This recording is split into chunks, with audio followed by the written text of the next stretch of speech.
안녕하세요. 2월 29일 목요일 말드라에 오신 여러분들을 환영하고 축복합니다.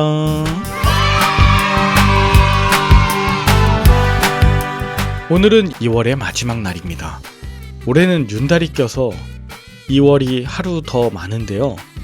지구가 태양을 도는 시간을 평균적으로 365.241이라 합니다. 그래서 4년에 한 번은 365일이 아니라 366일이 되는 것인데요. 2월에 한 번을 29일로 있게 해서 윤달이라 부르고 윤달이 있는 해를 윤년이라 부르죠. 예로부터 윤달은 굉장히 특별한 날이기 때문에 보통 때 할 수 없는 힘든 일을 해왔다고 전해집니다. 가령 윤달이 있는 윤년 4월이나 5월엔 묘지를 이장하거나 또 묘소에 상석을 세우거나 집안을 수리하거나 이사를 하기도 했습니다.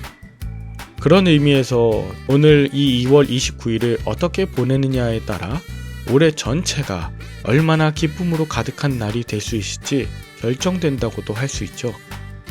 특별한 2024년 보너스와 같이 하루를 받으셨으니 이 하루를 귀하게 여기시는 저와 여러분들의 하루 되시길 바라는 마음 담아 오늘의 말드라를 힘차게 시작해 보도록 하겠습니다.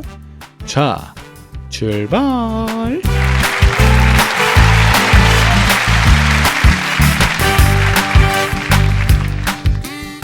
오늘은 요한계시록 11장입니다. 오늘부터 본문 13장까지는 큰 용과 바다에서 올라온 짐승, 그리고 땅에서 올라온 짐승에 의해 고난받고 있는 이 땅 지상교회의 모습을 보여줍니다. 어제 천사가 요한에게 작은 두루마리를 주어 먹게 했잖아요. 그리고 오늘 본문엔 지팡이 같은 갈대를 내어줍니다. 1절과 2절에 보면 또 내게 지팡이 같은 갈대를 주며 말하기를 일어나서 하나님의 성전과 제단과 그 안에서 경배하는 자들을 측량하되 2절 성전 바깥마당은 그냥 두라 하시는데 이방인들이 거룩한 성을 42달 동안 짓밟을 것이라 합니다. 이미 예루살렘 성전은 파괴되어 있는 상황이고 새 예루살렘이라 하기에는 이방인에게 짓밟힌다는 표현은 어울리지 않는 것 같아요.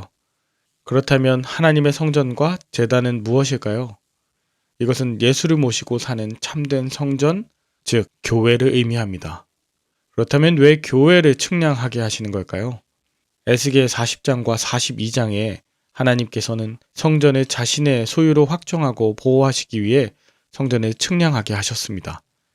그리고 하나님께서 예수를 모시고 사는 초대교회들을 하나님의 소유로 확정하고 보호하신다는 것을 다시 한번 확인시켜주고 있는 것이죠.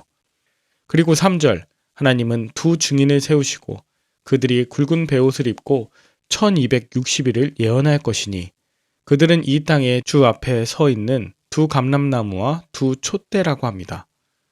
여기 나오는 두 증인은 고난과 핍박의 상황 중에 신실하게 복음을 증거하는 자들을 상징하는데요. 참고로 우리나라에 두 증인이 자기들이 섬기는 교주라고 주장하는 이단과 사이비가 참으로 많았습니다. 두 증인들 중 하나를 자신이라 주장했던 것이죠. 그러나 여기 나오는 두 증인은 어떤 특정한 사람을 가리킨다기보다 하나님에 대한 신실한 믿음을 가지고 복음을 증거하던 교회 공동체, 또 증인된 사역을 신실하게 감당했던 교회를 상징합니다. 두 촛대에 나오는 촛대는 계시록 1장에서 7촛대라고 하면서 그것이 교회라고 지칭했던 것처럼 두 촛대는 두 교회입니다. 또한 두 감람나무도 스가랴 4장에 나오는 기름 부음 받은 스룹바벨과 여호수아를 가리키고 있는 것인데 스룹바벨은 무너진 성전을 회복시키고자 했던 자이고 여호수아는 대제사장이었잖아요. 그런데 지금 신약시대에 이르러서는 예수 그리스도를 모시고 성령이 그 안에 있는 왕같은 제사장들의 모임, 즉 교회를 상징하는 것입니다. 참고로 여기 나오는 숫자 둘은 증인으로서의 최소의 단위예요. 결과적으로 많지 않지만 그리스도의 증인된 사명을 가지고 하나님의 전을 재건하는 사명을 가지고 있다. 이것을 강조하고 있습니다. 이제 2절에 보면 이방인들이 거룩한 성을 42달 동안 짓밟습니다. 이에 맞서 3절 두 증인이 권세를 받아 예언하는 기간 1260일이라 합니다. 1260일을 달로 환산하면 42달로, 거룩한 성을 짓밟을 때 그것을 대항하는 기간과 같은 42달입니다. 게다가 12장에는 용이 박해하는 기간으로 나온 한 때, 두 때, 반 때가 있는데 이것도 합치면 세 때 반, 즉 3년 6개월인데 환산하면 42달입니다. 즉 42달, 1260일, 한 때와 두 때, 반 때, 이것은 모두 같은 표현입니다. 그 기간은 큰 용이 하나님의 백성인 교회 공동체를 핍박하는 기간인과 동시에 두 증인인 교회가 예언하는 기간과 같습니다. 즉, 큰 용이 하나님의 백성을 심판하고 있는 바로 그때에 교회는 움츠려 있는 것이 아니라 주님의 말씀을 신실하고 담대하게 선포하라는 것입니다.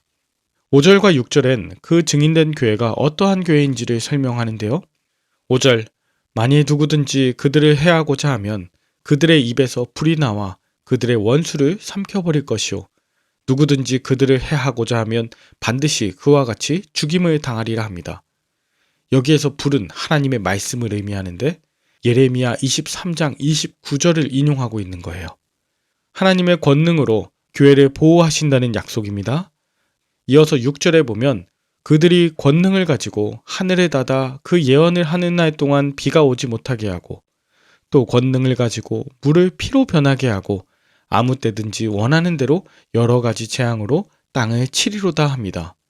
하늘을 닫아 비가 오지 못하게 하는 것은 선지자 엘리야를 떠올리게 하죠.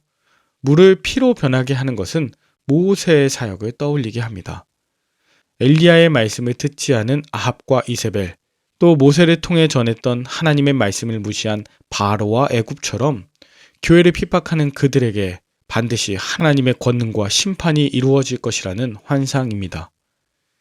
두 증인이 예언을 통해 증언을 마칠 때 7절부터 10절에 보면 무적행으로부터 올라오는 짐승이 그들과 더불어 전쟁을 하고 이겨 두 증인을 죽인다고 합니다. 그리고 그 순교자들의 시체가 소돔과 애굽 십자가에 못 박힌 곳에 사흘 반 동안 방치될 것이라고 하고 하나님의 원수들로부터 고난에 당한 교회의 고통을 즐거워하고 조롱할 사람들의 모습을 보여줘요. 참으로 안타깝지만 그 때가 사흘 반이라고 정해져 있음을 여러분 기억해야 합니다. 11절, 그들의 때는 3일 반 후에 끝입니다.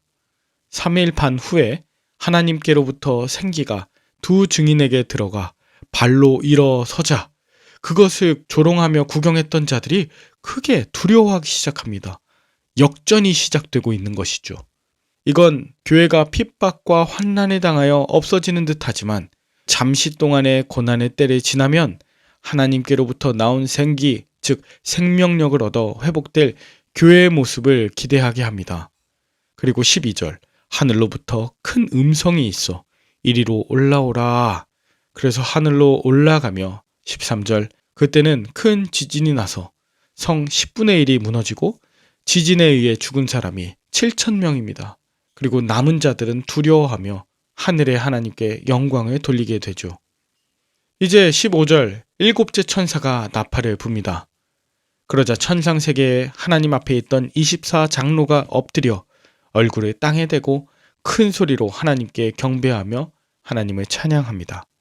그들이 찬양하는 내용은 세상 나라가 우리 주와 그의 그리스도의 나라가 되어 그가 세세토록 왕노릇하리로다 라는 것이었습니다.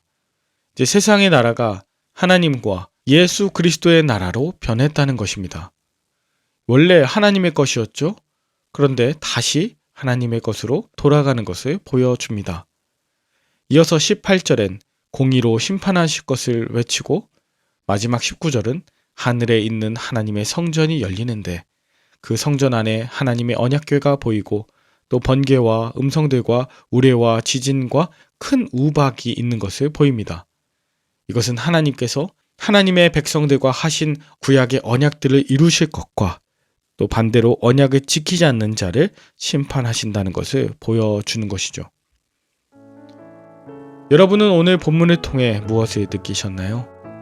하나님의 통치를 인정하며 주신 사명을 감당하고자 하는 사람은 주님이 다시 오실 때 완성될 하나님의 나라를 기대하고 기뻐할 것입니다. 그러므로 세상 모든 나라가 다시 주님의 것이 되기까지 우리는 맡겨주신 말씀을 전하는 증인된 사명을 감당해야 할 것입니다. 또한 교회인 두 증인이 무적행에서 올라온 짐승에게 죽임을 당했지만 3일 반 후에 하나님께서 새로운 생기로 불어넣어 부활하게 하셨습니다. 또한 승천하게 하셨습니다. 즉 담대하게 예언하는 증인의 사역, 이후의 고난, 그리고 죽음, 그리고 부활, 승천, 이 모든 것이 예수 그리스도의 삶을 재현하고 있죠. 마찬가지입니다. 이 땅의 모든 교회, 즉 저와 여러분들이 담대하게 맡겨진 말씀을 선포하고 고난 가운데 죽임을 당하나 부활과 승천하는 이 예수 그리스도의 길을 차근차근 따라갈 수 있기를 소망합니다. 오늘도 최후 승리를 주시는 하늘 아버지를 기억하시며 담대하시게 축복합니다. 함께 기도할까요? 하나님 아버지, 때가 되면 세상 나라들이 하나님의 나라가 되게 하시고 또 영원토록 하나님의 통치를 받게 해주심을 알게 해주셔서 감사합니다. 이 땅 가운데 살아가는 동안 주님 주신 말씀을 전하는 그 증인의 사명을 온전히 감당하게 하시고 고난과 죽음 또한 감사히 받게 하옵소서. 하나님의 영을 부으사 부활하실 것을 믿습니다.